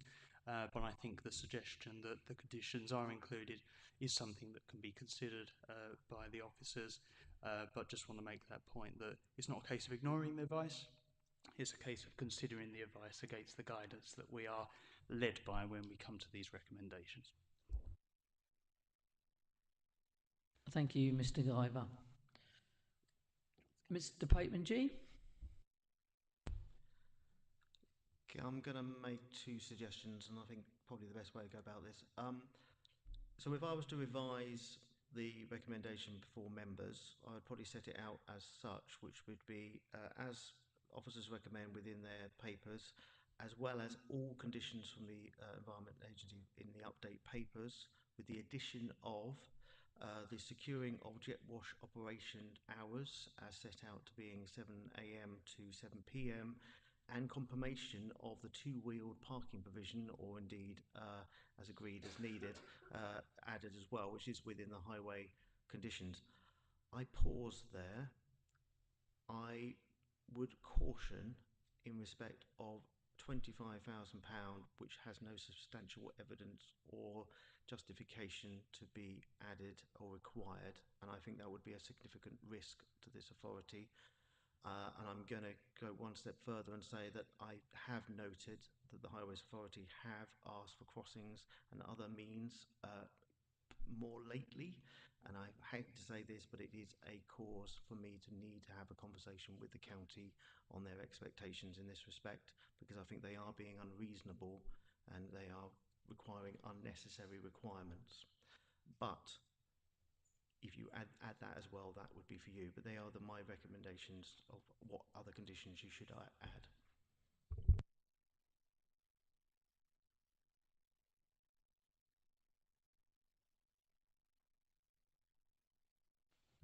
Councillor Alexander?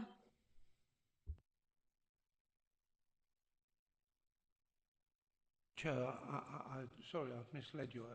I'm still trying to fathom out this electric charging thing. I do apologise, I don't wish to say anymore. Okay, well, we have a proposal, and I will just ask Chairman, Councillor Everett. sorry, I need to cut in. Councillor Everett put forward a motion that he was prepared to support. The officer has said that his recommendation is to support part of what Councillor Everett has put forward, plus additional conditions that have come out during the course of the consideration of this planning application. But at no stage was what Councillor Everett put forward seconded, so we don't have a proposal on the table at the moment.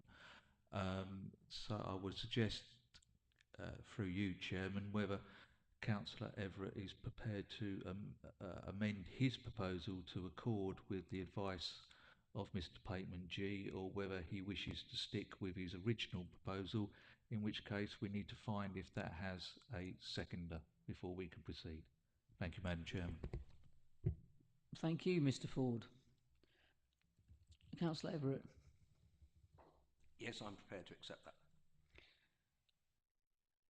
Thank you. And do we have a seconder? I think, Councillor Sudra, you just about got your hand up before Councillor Smith. So that you're happy to second that? I'm happy to second with the recommendations. With the recommendations. From, Mr. Pateman G. Okay, Mr. Pateman G. For my benefit, forgive me, Councillor Everett, if I may, just double check we've agreed exactly the same thing. Thank you. Okay, so just for the sake of the record, so the recommendation on the table at this moment in time for you, Chair, to take forward as you see fit, is that it is as of the update papers, all conditions as added of the Environment Agency. It is the jet wash operation 7 to 7 p.m. It's confirmation of the two-wheeled parking provision. So that's everything there, and not the 25,000. Okay, thank you. So we have a proposer, and we have a seconder, and Mr. Pateman G has just gone over the proposal. Councillor Everett, you're happy with that? Councillor Sudra? So if we'd now go to the vote, please, members, and we are voting for approval on this application. Those in favour, please. 1, 2, 3, 4, 5. 5. Those against? 1. And abstentions, please. 2. So that application is approved.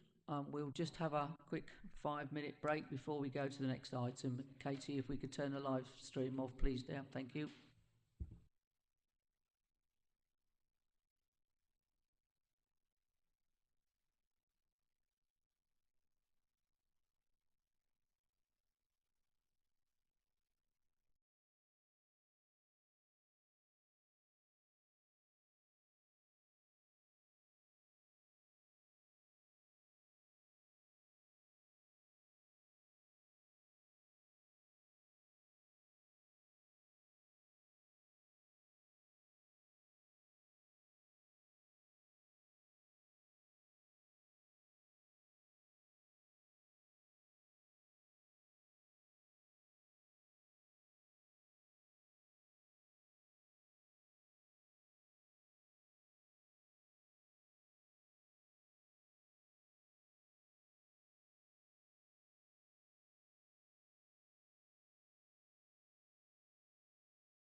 welcome back to the Planning Committee. And first, I have an apology to those of you who are viewing the live stream. Apparently, you can't hear some of the speakers, so I do apologise for that. We did have one microphone that wasn't working earlier on. But what we will endeavour to do is to speak a little bit closer into the microphones, and we'll see if we can all be heard. So we shall continue with the agenda now, and we're on item 7, which is A3 24-01643 stroke full, the Gunfleet Sailing Club Marine Parade East Clacton-on-Sea. And to present this item for us, our Head of Planning, Mr. Pateman G. Thank you. So this one you did see today, it is, as stated, a full application for the extension of the clubhouse to accommodate the lobby and the officer box, the race officer box. Ultimately, it does say extension and so on, but it is essentially a retrospective application. As you probably would have seen on site, the works have been undertaken, and I will say that my photos here are probably out of date to the position you saw today. We'll just go through the slides if they work. There you go. Is that not working? So the site is obviously on the Marine Parade, on the coast there. It is within flood zones because obviously its position. It is a water compatible development as it stands. So that is the location. For clarity, that's the aerial photograph just off the beach. The position that you wouldn't have seen, because obviously it's changed, these are the photos of prior to commencement that have been taken of the part of the building to be extended. A couple of angles to show you there, and as it stands, that's an open window, so a position you can look out from. The photos that I've got that were of when the officer visited a little while ago now shows us obviously that has been removed and development in progress, but obviously these are out of date. You saw the current position. So I'm at a slight disadvantage that you are probably more aware of what's on site now than I am. And that is these pictures here that shows us what's happening at the moment. Well, did happen. So in terms of the proposal, the best thing to do is look at the existing versus the proposed. On the left-hand side is the existing, as we just saw in the photographs, and eventually, or if not already, we are going to get to the proposed on the right-hand side. There's no change on the far end of the building, but obviously looking at the back and the front of the building, the existing is at the top, and the proposed enclosure is to the bottom of that end of the building with cladding and so on to match existing. And of course, where the triangle is, helpfully, is the proposed extension. The top is or was the existing position, and the proposal is at the bottom, which is essentially a dropped extension to the existing structure. Floor plans are essentially unchanged with the exception of the addition element in the corner. So there's not much I can really say other than you saw exactly what it is and have before you the proposal. We have nothing really to add in respect of the consultation responses that we've received. I ultimately do note that there is recommendations of 2 conditions in the terms of the environment protection consultation. Given the position of the site has essentially almost been constructed, we felt it was not necessary to add those conditions on at this late stage. So that is the reason on this occasion we've not pushed forward these conditions. And I will say there is one condition, bear with me, I'll just go back to my points. There is a point here also about the public right of way. We have stuck that on to be recommended.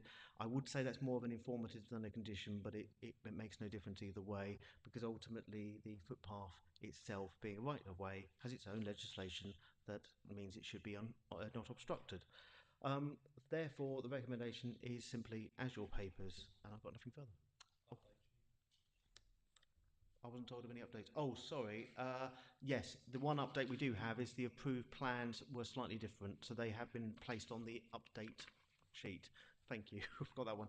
So it is recommended as approval with the amendment on your update sheet. Thank you. Apologies. Thank you, Mr. Pateman G. There are no speakers for this item on the agenda. So over to you, members. Questions for Mr. Pateman G. Any questions on this one?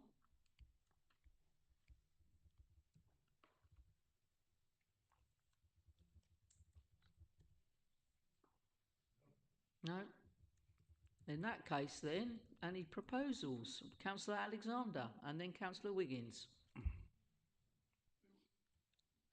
You were first, Councillor Alexander. Yeah, we went this morning, Chair, and we saw this, and we were all there together. We listened intently, and I see absolutely nothing wrong with the actual development. I believe it's all good stuff, and it'll improve the safety of the area for them on their boats. So I'm happy to propose this for approval as laid out in the agenda. Thank you, Councillor Alexander.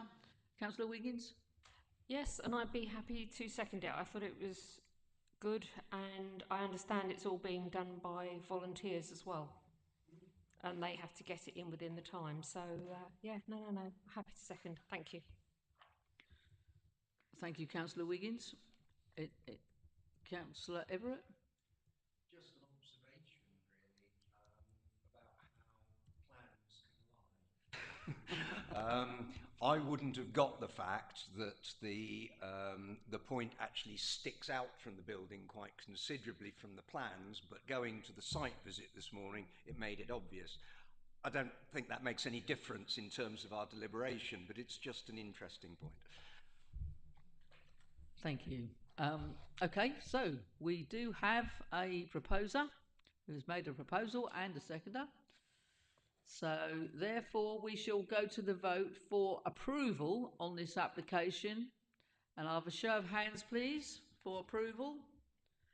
And that is unanimous. That application is approved. Thank you, members. And the next item on the agenda is item 8, which is A424/01592/full, Upper Promenade, Marine Parade West, Clacton-on-Sea. And to present this application, our officer, Mr. Oliver Ashford. Over to you, Oliver. Thank you, Chair. So this application relates to the installation of 2 new CCTV columns, cameras and ancillary equipment as part of the wider Clacton-on-Sea Safer Streets scheme. So members will be aware that there were 5 applications that were heard last month, and this is another application as part of the same scheme. The proposal forms part of the Safer Streets scheme I've identified, aiming to combat place-based crime through situational crime prevention.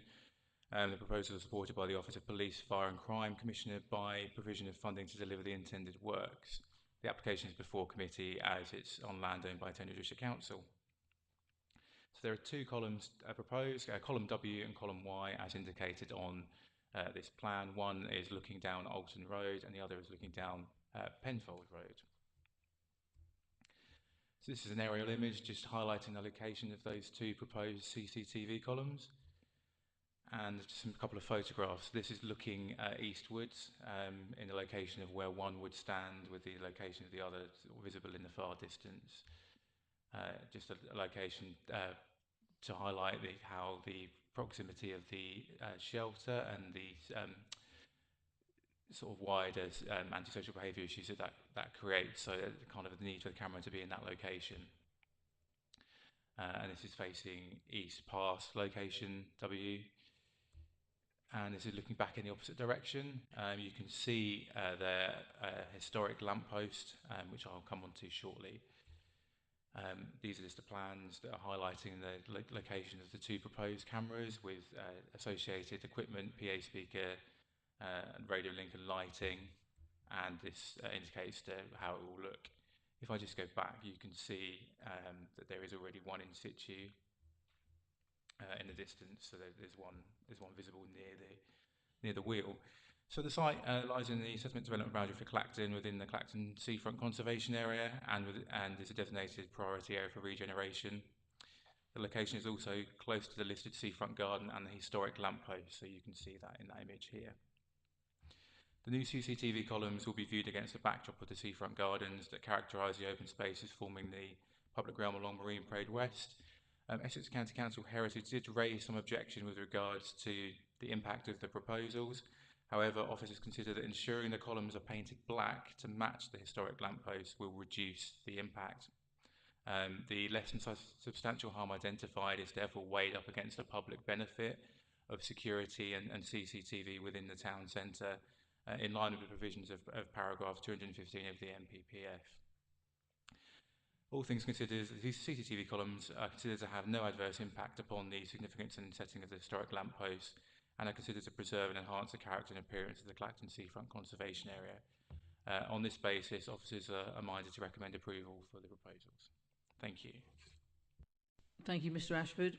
We have one speaker on this item, the representative of the applicant, Mr. Andy White. Mr. White, if you'd just like to take a seat, and when you're ready, push the button, and you have 3 minutes. Hello, councillors, Chairman. I'd just like to speak briefly in support of this application. It's part of a package of measures that we're working on to improve security and safety around the town centre. Other proposals include cameras actually in the town centre. This area of the seafront is known for antisocial behaviour, for rough sleeping, drinking, and for misdeeds of various people.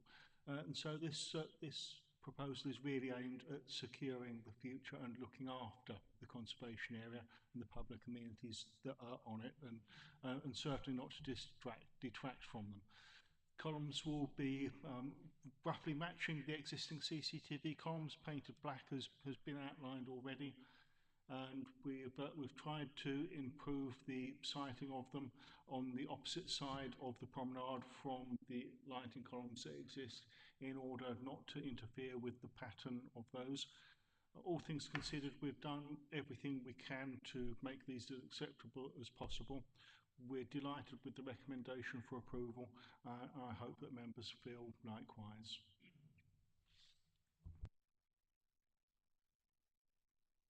Thank you, Mr. White.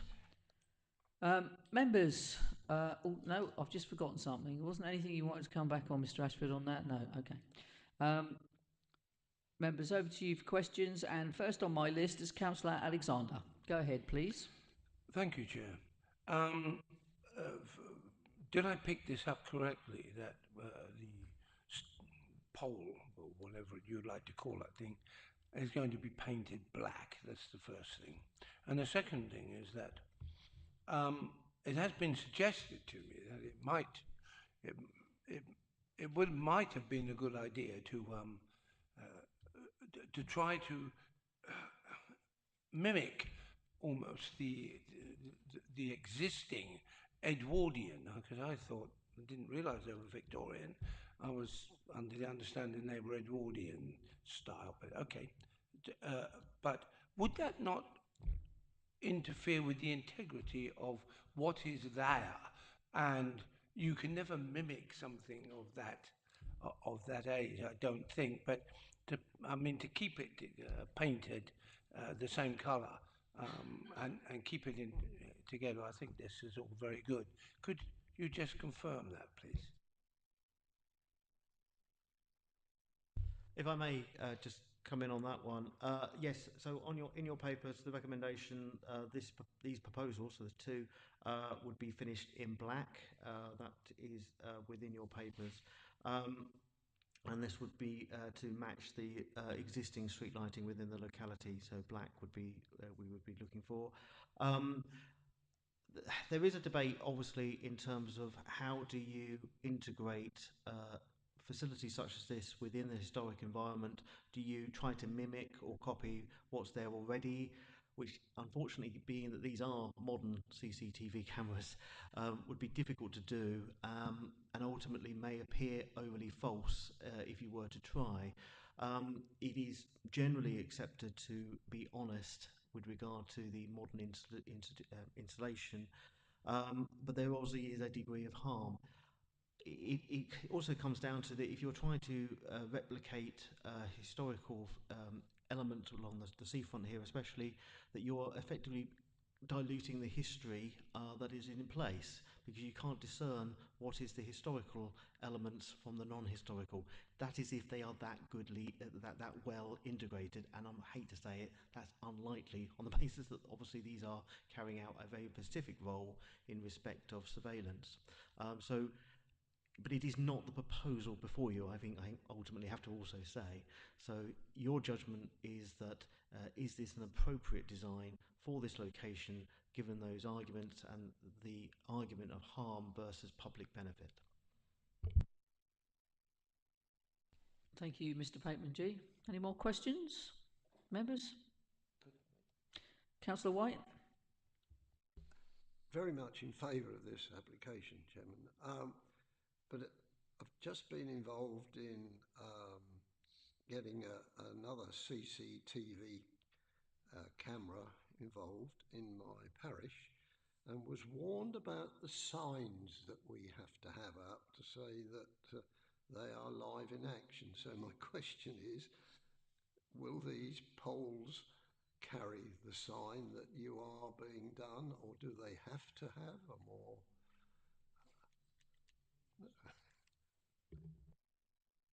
I think that's more of a security question. It's not something that we can answer, unfortunately. I'm not sure whether they legally have to have those signs or not, but it's not illocated in the elevation drawings anyway. I would just clarify that one further point. Ultimately, yes, it's not part of the proposal that's before us. If the signs need separate consent, if they are of a size that would need advertisement consent, that would be a separate planning application to be made. If they are ultimately expressed consent in respect of permitted development, that may well be the case, but I don't know specifically the signs we're talking about here, but it's not in front of us for this application. If I could just, Chairman, driving here tonight, beside the road, I see some new notices coming up saying that the cameras now record APR, that's number plate recognition, and that apparently has to be put up everywhere. So I just wondered whether or not we ought to... I mean, they're only small signs anyway. I wouldn't think we'd be breaking any law, but it was just an interesting point. If you haven't, Madam Chairman, got any other proposals, if you want to do it, I'll